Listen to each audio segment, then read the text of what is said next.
Bonjour, bienvenue à tous au Proxy Team Day. On va commencer cette journée par cette conférence qui sera animée par Maître Caroline Renoncé, qui vous parlera des actualités en droit social et aussi elle est avocate au bureau de Tours et elle va vous parler des actualités en droit social. Vous aurez l'occasion de participer et de poser des questions 10 minutes à la fin. Donc je vais laisser la parole à notre intervenante et bonne conférence. Merci.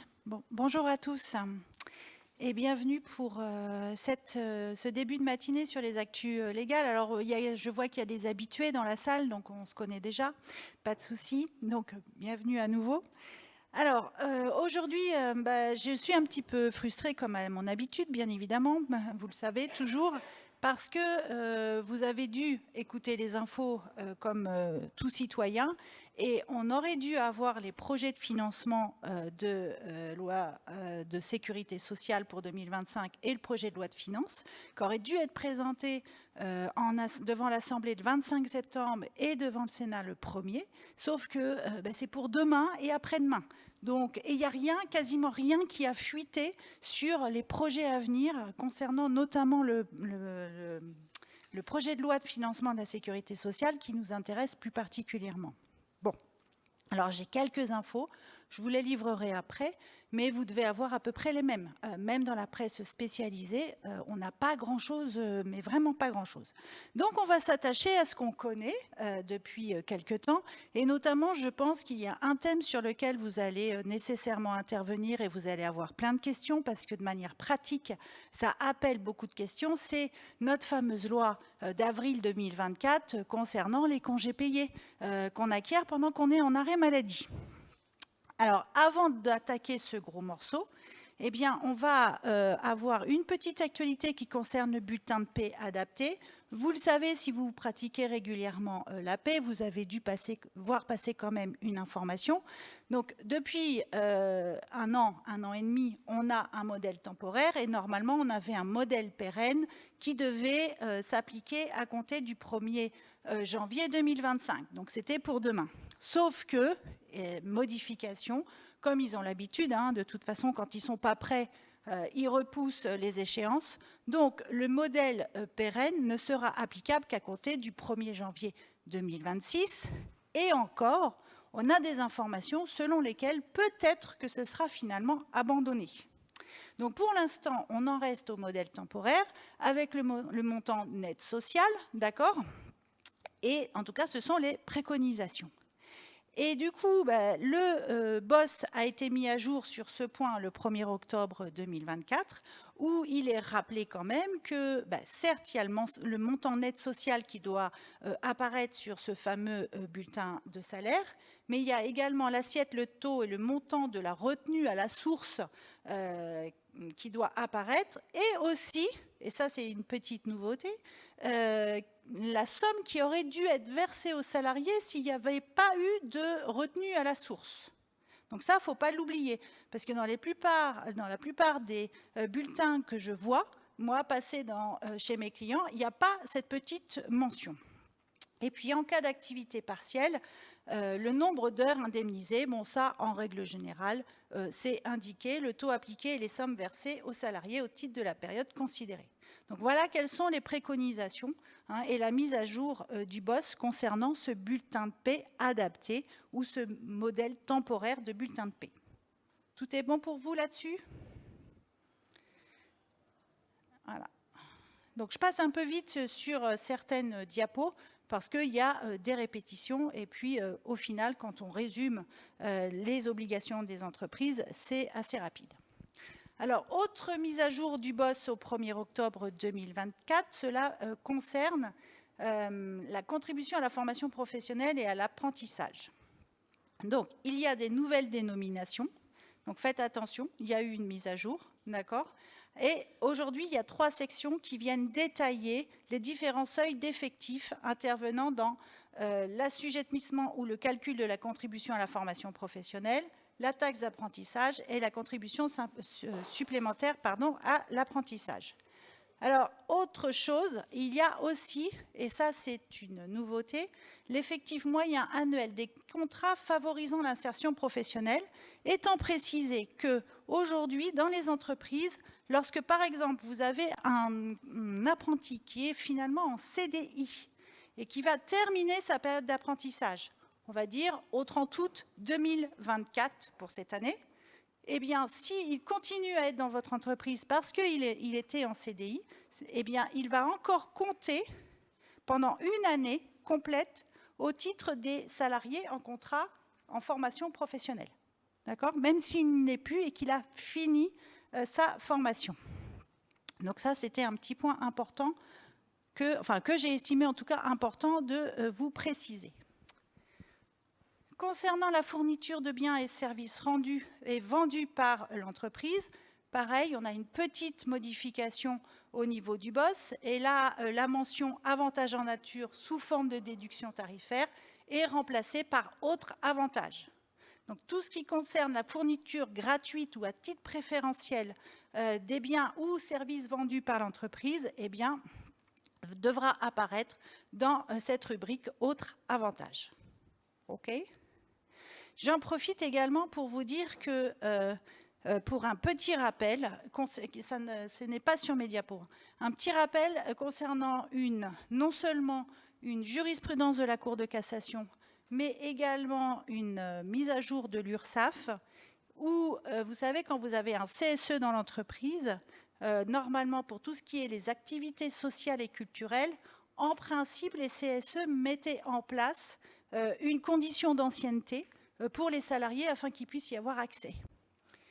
Depuis une jurisprudence et depuis une nouvelle info de l'URSSAF, c'est désormais interdit et à compter du 1er janvier 2026, de mémoire, je ne sais plus si c'est 2026 ou 2027, enfin, on a encore un petit peu de temps, mais ça sera interdit d'avoir une condition d'ancienneté pour permettre aux salariés d'avoir accès aux activités sociales et culturelles, d'accord, du CSE. Donc, si vous êtes président de CSE ou si vous côtoyez le président de CSE, n'oubliez pas de lui remonter l'information si le CSE n'a pas eu l'info en direct pour qu'il puisse mettre en place effectivement les modifications. Et s'il s'agit d'un usage, eh bien, respectez la procédure de dénonciation d'usage. Est-ce que c'est bon pour ces questions ? Bon. Alors, autre notion aujourd'hui qui va nous intéresser, c'est un petit question-réponse sur le suivi, du ministère du Travail sur le suivi de l'état de santé des salariés. C'est vrai que je ne sais pas si par expérience vous avez souvent affaire aux services de santé au travail, mais assez régulièrement, malheureusement, on rencontre des difficultés, notamment pour le suivi des salariés, parce qu'il y a un manque de médecins au travail. Et on s'aperçoit que quand on est côté employeur, lorsqu'on veut être régulier dans le suivi des salariés et appliquer la législation en matière de protection de la santé et de la sécurité des salariés et remplir nos obligations d'employeur, on est face à quelques difficultés pour que les délais soient tenus. Mais on peut aussi être amené à être exposé à d'autres difficultés, c'est que comme il y a une pénurie de médecins du travail, ils ont recours à des médecins collaborateurs, mais ils ont aussi recours à des internes en médecine. Et qui dit interne, ils n'ont pas le titre de médecin du travail. Donc faites très attention, parce que c'est une pratique courante où les internes peuvent faire passer les visites de reprise ou les visites périodiques, etc. Et s'ils vous rendent un avis d'inaptitude et qu'il n'y a que l'interne qui signe, l'avis d'inaptitude n'a pas de valeur. Donc, dans la question-réponse, d'accord, autant le médecin collaborateur, lui, il a le titre de médecin, il n'y a pas de souci, il est habilité à signer l'avis d'aptitude ou l'attestation de suivi, etc. Il n'y a aucune difficulté. En revanche, si c'est un médecin interne, eh bien, il ne peut pas la signer tout seul pour que l'avis soit valide. D'accord ? Donc, il faut vous rapprocher du service de santé au travail et leur demander de bien vouloir régulariser et que le médecin signe cet avis. D'accord ? Parce que vous imaginez que si vous avez un avis d'inaptitude qui n'est pas valide, que vous prononcez un licenciement sur un avis d'aptitude qui n'est pas régulier, eh bien, le licenciement pour inaptitude pourrait tout à fait être mis en cause par le salarié. Et on verra que ça peut avoir des conséquences bien au-delà d'un licenciement sans cause réelle et sérieuse tout à l'heure. C'est tout bon pour ça? Bon. Ensuite, normalement, les conditions de réalisation de la visite d'information et de prévention. Petit rappel de la DGT en disant c'est sans délai. Et la visite doit vraiment être périodique et ne pas prendre... alors ça, c'est un petit peu utopique. Hein. On est bien d'accord que je mets au défi toute entreprise ici présente d'être parfaitement dans les règles, dans les clous par rapport à tous les délais qu'il faut respecter en matière de suivi classique, en matière de suivi renforcé, etc. Parce que on a des difficultés à obtenir des rendez-vous. En revanche, par expérience, si vous vous entendez bien avec le salarié, demandez-lui de solliciter une visite auprès du médecin du travail et vous verrez que ça va beaucoup plus vite. Moi, j'ai quand même une salariée en arrêt maladie depuis 3 mois qui a réussi à obtenir 2 visites de pré-reprise en moins de 3 semaines auprès du médecin du travail, alors que son employeur, qui n'a que 4 salariés dans l'entreprise, ça fait des mois qu'elle sollicite des rendez-vous pour des visites classiques, des visites périodiques, et on lui répond que non, il n'y a pas de place. Donc il y a quand même 2 poids, 2 mesures. Lorsque c'est le salarié qui sollicite une visite, il y a de la place. Quand c'est l'employeur qui sollicite pour assurer effectivement et remplir ses obligations, il y a déjà beaucoup moins de place. Donc, alors peut-être que ça dépend des services de santé au travail, mais je peux vous dire que dans le 37, ça ne marche pas très bien quand on est côté employeur. Ensuite, concernant la teneur de l'attestation de suivi, pour rappel, lorsque le salarié est apte, vous n'avez plus d'avis d'aptitude. D'accord? C'est juste une attestation de suivi. Lorsque, effectivement, il y a une inaptitude, là, en revanche, vous avez une attestation, un avis d'inaptitude, et vous savez qu'aujourd'hui, l'imprimé CERFA, il a certaines mentions.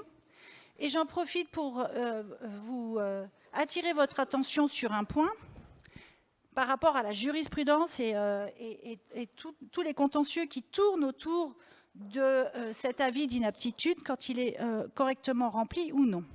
Vous savez que depuis la réforme, depuis quelque temps, vous pouvez avoir une mention selon laquelle l'employeur est exonéré d'avoir à rechercher un reclassement en cas d'avis d'inaptitude. Bon.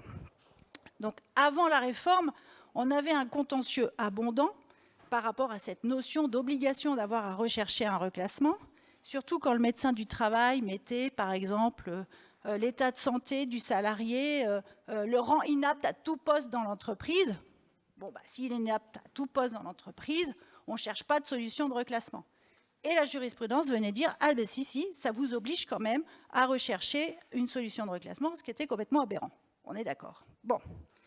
Donc on s'est dit, avec la réforme, plus d'aberration de ce type-là, puisque le médecin du travail, il est censé pouvoir cocher 2 cases qui viennent exonérer effectivement l'employeur d'avoir à rechercher un reclassement. Eh bien, ils ne le font pas toujours. Et normalement, la Direction générale du travail vient dire « ça doit rester exceptionnel ». Ok, ça doit rester exceptionnel. Mais parfois, vous avez des avis d'inaptitude où le médecin, effectivement, n'a pas coché la case qui vous exonère en tant qu'employeur d'avoir à rechercher un reclassement pour le salarié inapte. Mais en revanche, dans son petit commentaire, il va reprendre de manière quasi intégrale les mentions qui sont en face des petites cases qu'il est censé cocher. Et là, vous vous dites, c'est la même chose. Surtout pas, ne vous faites pas avoir, parce que les juridictions considèrent qu'effectivement, à partir du moment où la case n'est pas cochée, même s'il y a une reproduction intégrale de la petite mention en bas de commentaire, eh bien, ça ne vous exonère pas, employeur, d'avoir à rechercher un reclassement. Donc, on va encore vers du contentieux complètement aberrant, mais c'est comme ça, et on est soumis à la bonne volonté du médecin du travail. Moi, j'ai choqué personne, c'est bon. Alors, par contre, petite précision quand même, Lorsque le salarié doit suivre un suivi individuel renforcé, le médecin doit délivrer un avis d'aptitude, là, par contre, pour le coup. Ce n'est pas qu'une simple attestation, hein, c'est un avis d'aptitude. OK ? Et la DGT rappelle également que c'est à l'employeur d'établir sa liste de postes à risque et qui nécessitent effectivement un suivi médical renforcé. Et donc, en gros, le médecin du travail n'intervient pas, ce n'est pas à lui de vous aider pour le faire, c'est à vous de vous débrouiller. Alors, c'est vrai que normalement, vous avez, en fonction de votre effectif, un CSE, avec des membres qui font partie de la commission santé sécurité au travail, ou si vous êtes moins de 50, avec des membres qui ont la casquette quand même santé sécurité au travail, et vous devez avoir 4 réunions par an dédiées à la santé et à la sécurité au travail de vos salariés. Donc, à l'aide de ces membres élus, vous devez pouvoir réussir à déterminer la liste des postes à risque qui nécessitent une surveillance médicale renforcée auprès du médecin du travail. Et on vient vous dire quand même, bon, pour toutes les petites entreprises qui n'ont pas de CSE, le médecin, il peut vous aider quand même. Bon, voilà, quand même. Voilà quelles sont les spécificités liées au suivi médical renforcé. Et puis, en ce qui concerne les autres visites et examens, là, en fait, petite précision où on vient dire l'inaptitude ne peut pas être déclarée au cours d'une visite de pré-reprise. Ça, c'est la DGD qui le dit, mais on a de la jurisprudence qui vient dire le contraire. Donc, où est-ce qu'on va? Est-ce qu'on va côté DGT? Est-ce qu'on va côté jurisprudence? Je pense qu'il faut, quand on veut éviter un contentieux, il vaut mieux être prudent, donc il vaut mieux appliquer la jurisprudence de la DGT et pas des tribunaux, puisque c'est plus favorable aux salariés que le reste. Ensuite, tout ce qui est visite de pré-reprise ou visite périodique ou visite de mi-carrière, etc., lorsque ça vient se superposer, la DGT vient donner des informations en disant la prochaine visite, en fait, il n'y a pas besoin d'avoir toutes les visites. Si c'est à peu près concomitant, on les couple. Et puis, si, admettons, on est sur juste du suivi individuel classique, la prochaine visite sera dans 5 ans. Donc, si on vient de faire à 45 ans la visite de mi-carrière, eh bien, la prochaine visite sera à 50 ans, sauf autre événement qui viendrait interférer sur ce délai. Voilà. Et puis, la DGT vient nous dire, et ça, il ne faut pas l'oublier, qu'en cas dans l'attente de la décision d'une inaptitude, alors là, je pense qu'il se place sur l'inaptitude non professionnelle, qui doit être prise dans un délai limité à 15 jours, le salarié doit percevoir sa rémunération. D'accord ? Et ça, on a un petit peu tendance à l'oublier, qu'il faut rémunérer le salarié. Je vous rappelle par contre que le salarié qui est en inaptitude d'origine professionnelle, lui, à partir du moment où c'est d'origine professionnelle, il peut remplir un imprimé particulier pour se faire indemniser par la sécurité sociale pendant la durée de la procédure de licenciement. Après avoir normalement dépensé ses congés, ses JNT, etc., s'il en continue à en percevoir. Alors la plupart des salariés aujourd'hui, ce qu'ils font, c'est qu'ils passent leur visite de reprise, ils sont déclarés inaptes, le lendemain ils sont chez le médecin, ils se font à nouveau déclarer, ils bénéficient à nouveau d'un arrêt maladie, et puis en plus c'est avantageux parce qu'aujourd'hui ils acquièrent encore des congés payés du coup. Voilà. C'est tout bon pour ça? Oui. Alors, on attaque le gros morceau, les congés payés. Alors, je vais commencer par juste le versement rétroactif d'une indemnité de congés payés par rapport effectivement à la DSN. Alors, qu'est-ce qu'on vient vous dire ? Parce qu'il a fallu effectivement prévoir des modalités d'adaptation, d'accord, par rapport à cette jurisprudence de septembre l'année dernière et finalement à la loi qui est parue en avril 2024. Alors, pour rappel, les grandes lignes. Quand on est je parle hors convention collective, donc code du travail, base code du travail. Quand on travaille, on acquiert 2,5 jours ouvrables par mois de congés payés rémunérés, et ça équivaut à 10% en gros de la rémunération. Aujourd'hui, quand on est malade, on acquiert 2 jours ouvrables par mois de maladie. D'accord ? Voilà. Bien évidemment, à proratiser. Alors, c'est sympa à faire quand on fait de la paye, parce que si vous travaillez 15 jours, ben on acquiert 2,5 jours au prorata. Puis si vous êtes malade 15 jours, ben c'est 2 jours au prorata. Bon. Donc ça, à mon avis, ça va, à un moment donné, ça va pas continuer comme ça. Donc ça, c'est la grande règle. OK ? Arrêt maladie d'origine non professionnelle. Arrêt maladie d'origine professionnelle, ça ne pose pas de souci. Maintenant, c'est 2,5 jours sans limitation. Donc voilà, à part la limitation, rien ne change. Bon. Alors les accidents de trajet, par jurisprudence, sont assimilés à des accidents du travail pour l'acquisition des congés. D'accord ? Donc, on part du principe que quelqu'un qui est en accident de trajet avec la loi, eh bien, il bénéficie de l'acquisition de 2,5 jours. D'accord ?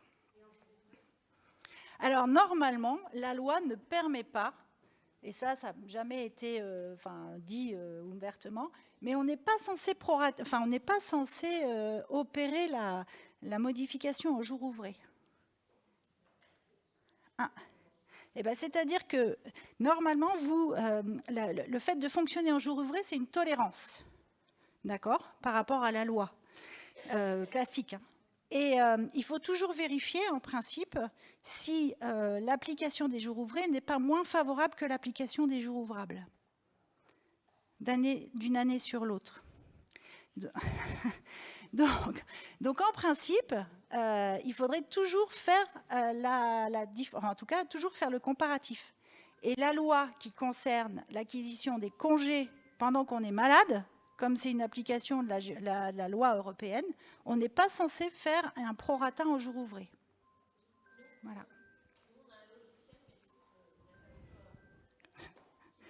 Oui, comme la plupart de mes clients. Oui, bien sûr, la plupart des logiciels, mais juridiquement, c'est faux. Quand on veut être puriste, c'est faux. D'accord ? Donc après, voilà, il faut s'arranger, quoi. Hein. Bon, alors, est-ce que le salarié qui a l'habitude d'acquérir des jours 2,08 jours ouvrés quand il travaille, et puis qu'après ça va tomber à je ne sais plus, j'avais fait le calcul, 1,66, hein, c'est ça ? 66, 67, enfin voilà, jour ouvré quand il est malade. Bon, est-ce qu'il va se dire il faut absolument que je fasse le comparatif avec le jour ouvrable ? Je ne pense pas quand même. Hein. Mais bon, donc voilà, pour réponse. Comment ? Ah, son avocat peut-être. Mais bon, si dès à présent, vous ne faites pas de résistance et qu'il voit que son panier augmente quand il est en maladie, normalement, il ne devrait pas aller voir son avocat. C'est que quand on fait un blocage que ça suscite des idées. D'accord ? Bon. Donc, normalement, pour cette loi, elle s'applique de manière rétroactive. Ça, vous le savez tous. Et quand on entend que ça s'applique de manière rétroactive jusqu'au 1er décembre 2009, on se dit « Ah bah non, ça ne va pas le faire ». Bon, après, c'est vraiment de manière, je ne vais pas dire utopique, mais si presque, parce qu'avec le jeu des prescriptions, avec le jeu des reports, où on perd à un moment donné ces congés, même si on a un délai de report, finalement, on ne peut pas remonter quasiment au 1er décembre 2009 pour faire une demande rétroactive. En gros, le risque principal, il est de 3 ans en amont de la loi. D'accord ? Ou 3 ans avant la loi, si le salarié a eu son contrat de rompu dans cette période, puisque la prescription, elle s'applique lorsque le salarié est encore dans les liens contractuels. Il a 3 ans à compter du dépôt de la requête, d'accord, pour pouvoir formuler une demande. Au-delà, il est prescrit. Et quand son contrat est rompu, il a 3 ans à compter en arrière à compter de la date de rupture de son contrat. Donc finalement, ça limite assez quand même. Hein. C'est clair pour tout le monde ce que je dis? Bon, super. Donc on continue. Ça, je viens de le dire. Donc après se pose la question, du coup, comment on déclare en DSN? C'est quand même... hein. Donc déjà, le grand principe, c'est que la déclaration, le versement rétroactif, doit être attaché à la dernière période du contrat. Okay. Et on ne parle bien évidemment que des contrats rompus. Pourquoi? Parce que si le salarié est aujourd'hui dans les liens contractuels et qu'il n'y a pas eu de rupture du contrat, s'il a la possibilité de faire sa demande de manière rétroactive, la loi nous dit qu'on n'a pas à lui verser une indemnité. Il doit prendre ses congés. Et oui, il n'a pas droit, s'il est dans l'entreprise, d'accord, il n'a pas le droit de... Enfin, il n'a pas le droit. Il ne peut pas vous obliger à lui verser une indemnité de congé. D'accord? Il a des congés qui viennent créditer son compteur de congés. Et à partir du moment où vous allez l'informer que ses congés acquis pendant sa maladie, eh bien, lui sont aujourd'hui acquis et qu'il en a X, eh bien, le délai de report de 15 mois court à compter de votre information. D'accord? Voilà, ça c'est quand il est dans les liens. Donc il n'y a pas à déclarer en DSN, en fait. Enfin, en tout cas, au titre d'une indemnité compensatrice. Ce n'est que les salariés qui ne font plus partie de l'entreprise et qui vont vous faire une demande d'indemnité compensatrice de congés payés au titre de l'application de cette loi. Où ça devra être versé, enfin en tout cas déclaré dans la DSN. D'accord?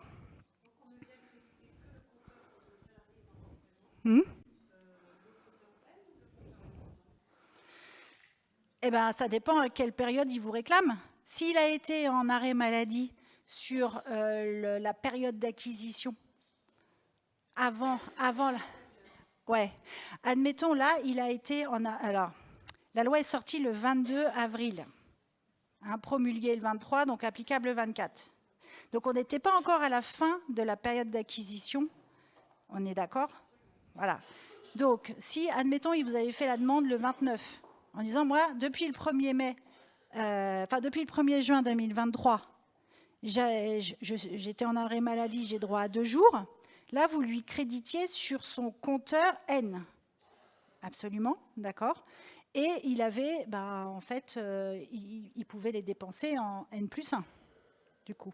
En revanche, si ce qu'il vous réclamait, c'était en 22, là, c'est N-1. D'accord? Voilà. Oui. En plus, il va y avoir des schémas. D'accord? Mais là, c'est juste pour la notion de déclaration. Oui.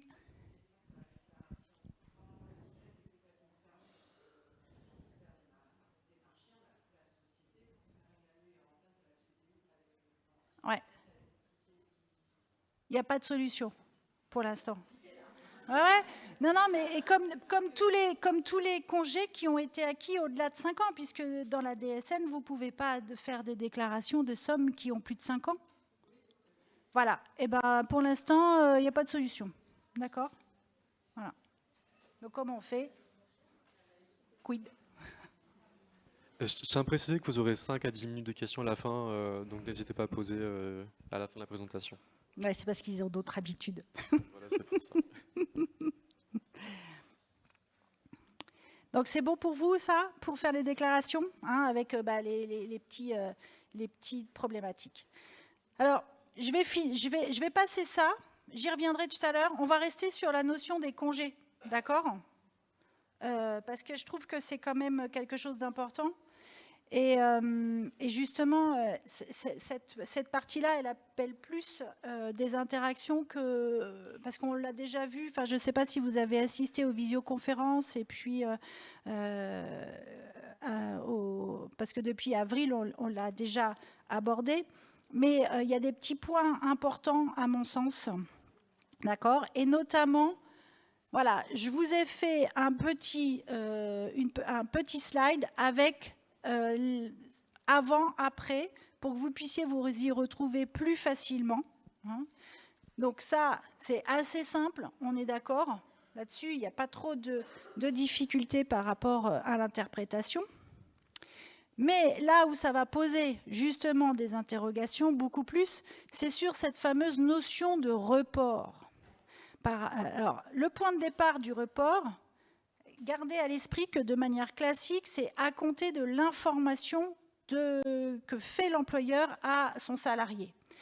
Et ça appelle beaucoup de difficultés, beaucoup d'interprétations de la part des spécialistes. Donc il faut bien qu'à un moment donné, la DGT et la doctrine prennent une position. Évidemment, ça va être la position la plus favorable aux salariés, hein, et pas à l'employeur. Donc normalement, il faut faire la différence entre les cas de maladie de moins d'1 an par rapport à cette notion de report et de plus d'1 an. Donc si ça fait moins d'1 an que le salarié est malade et qu'il revient au cours de la période d'acquisition, la période de report de ces congés acquis court à compter de l'information qui est donnée par l'employeur au salarié sur le nombre de congés qu'il a acquis et sur la durée du report, 15 mois. Et normalement, dans l'information, soyez précis, il faut que vous indiquiez une date butoir. Il ne suffit pas de lui dire « vous avez 15 mois pour les prendre ». Non, c'est leur donner une date précise. Donc ça ne pose pas trop de difficultés. On est d'accord? Ah non. Non. Et alors même ce qui est préconisé par la DGT, c'est que... Il me reste que 10 minutes? Non. Ça ne va pas être possible. C'est que vous devez effectivement faire une information écrite et normalement, quelle que soit la durée de l'absence du salarié. Donc si au cours d'une période d'acquisition des congés, il est absent 4 fois 3 jours ou 4 fois 5 jours, vous êtes censé, normalement, faire une information à chaque fois qu'il revient. C'est ingérable. On est bien d'accord. Donc, nous, professionnels, on se dit, alors c'est peut-être faire prendre un risque à l'entreprise, je vous l'accorde, mais de faire une information une fois par an, ou alors si jamais le salarié a vraiment été absent sur 6 mois ou sur une grosse période, à la limite, nous, ce qu'on préconise, c'est les fameux 60 jours. Voilà, 60 jours, ça fait 2 jours d'acquisition, ça va être peut-être plus compliqué par rapport à l'organisation de l'activité, puis en fonction de la date à laquelle il va revenir avant la période de prise de congé, etc. Donc voilà, essayez d'appliquer, enfin en tout cas de trouver une règle qui soit gérable au quotidien dans l'entreprise, sans que ça vous fasse prendre trop de risques par rapport à un éventuel contentieux ou réclamation, ou voilà, si jamais vous loupez l'information et que les congés continuent à courir. Donc sachez aussi que cette information, elle est d'ordre public, d'accord? Donc vous ne pouvez pas vous en exonérer, par exemple. On pourrait avoir l'idée de se dire, ouais, dans le contrat de travail, je vais lui faire signer une petite clause selon laquelle il renonce à son droit à information. Non, mais ça, je l'ai eu comme question, donc je vous dis tout de suite, ce n'est pas possible. D'accord? Parce que c'est une disposition d'ordre public.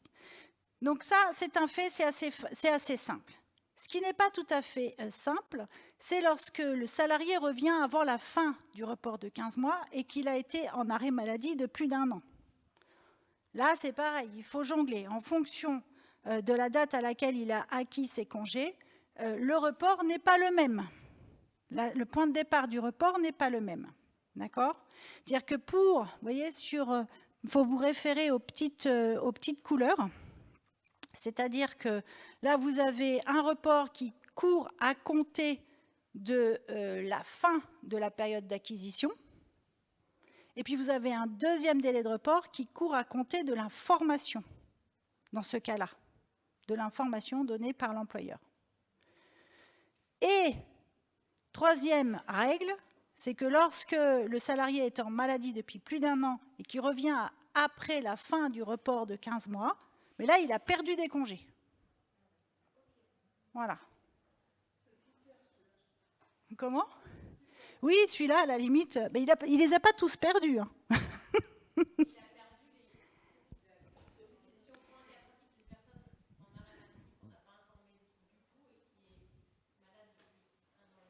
Ouais. Il a perdu que ceux qu'il a acquis en maladie sur une période supérieure à une année et où il n'a pas pu revenir avant la période de report de 15 mois. Par contre, ce qu'il a acquis avant de partir en arrêt maladie, il ne les perd pas, ceux-là. Hein. Ouais, à peu près, ouais, à peu près. Hein 5 minutes. Comment vous dire?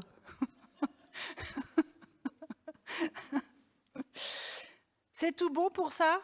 Bon, de toute façon, vous allez recevoir le support, hein, bien évidemment, donc vous pourrez quand même vous référer à ces petits schémas. Je trouve qu'ils sont assez bien faits et tant qu'on n'a pas l'habitude, moi, ce que je le fais hein, pour moi, enfin en tout cas quand je suis interrogée, je reprends le schéma et je fais mes petits cas pratiques, quoi, bêtement. Hein, c'est-à-dire que voilà, tant qu'on n'a pas intégré la gymnastique intellectuelle.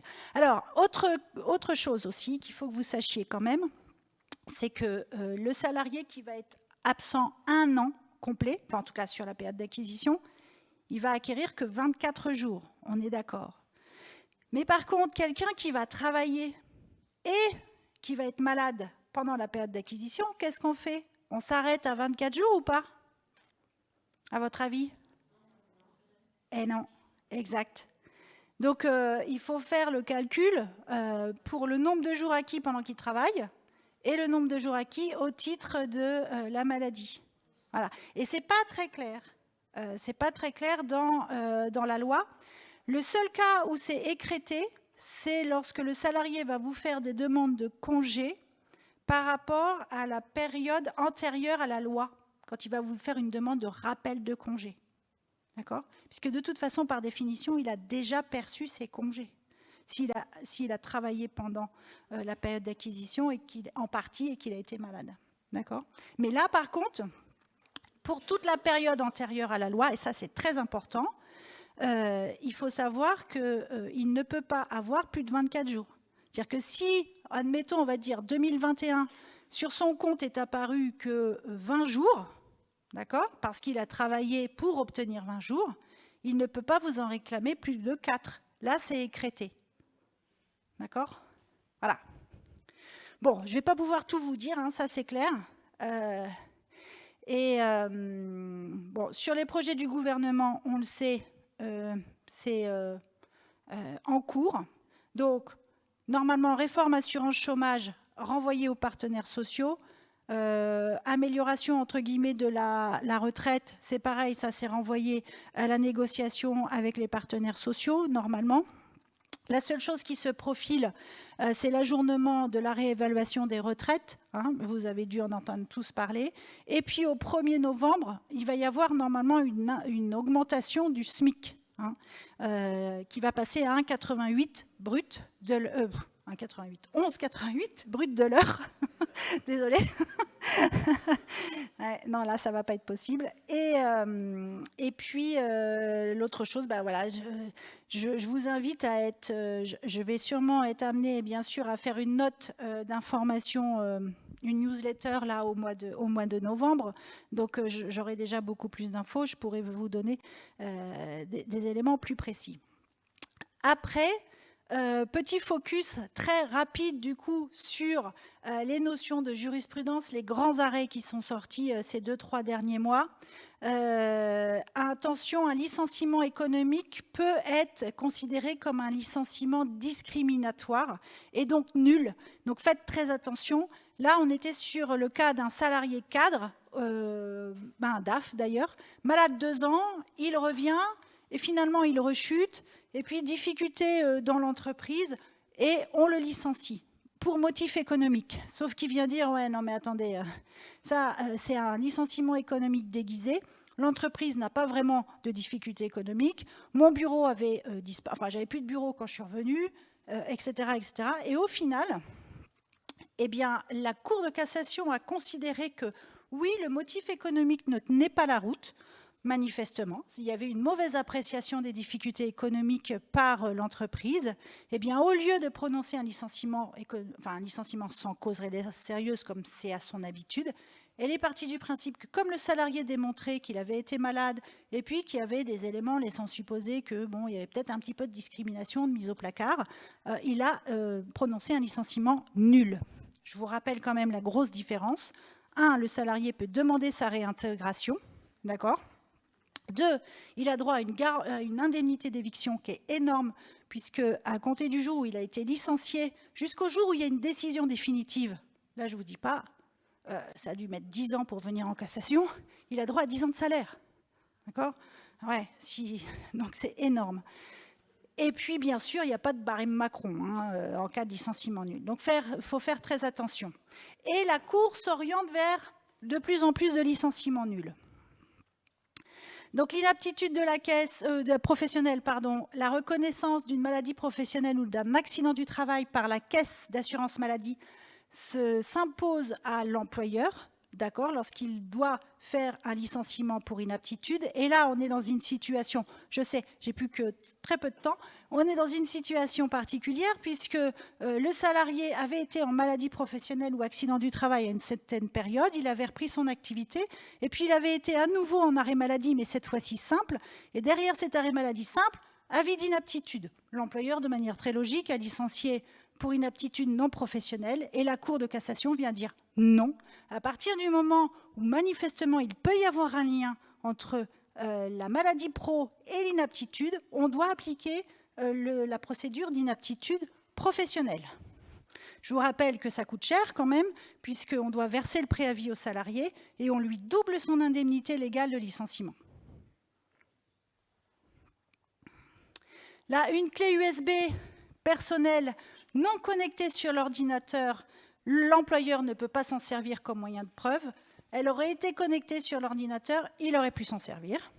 Voilà, c'est la petite différence. Et important, vie privée et vie personnelle, ça n'a rien à voir. Lorsque vous licenciez quelqu'un et qui vient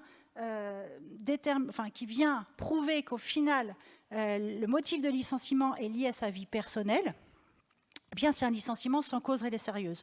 En revanche, si les faits qui sont invoqués dans la lettre de licenciement relèvent de ce qu'on appelle la vie privée, eh bien là, ça devient un licenciement nul. Alors vous allez me dire, c'est quoi trop la différence entre vie privée et vie personnelle ? Eh bien, de manière très concrète, c'est assez simple. Là, en l'espèce, on avait un salarié qui utilisait sa messagerie professionnelle et qui envoyait à 3 collègues des propos particulièrement inadaptés concernant la gente féminine. L'employeur était tombé sur ces messages envoyés et l'a licencié. Et la Cour de casse vient dire « Ah non, non, ça c'est lié à la vie privée, secret des correspondances. » Donc c'est un secret absolu, c'est une garantie fondamentale. Et donc, eh bien, licenciement nul. Voilà.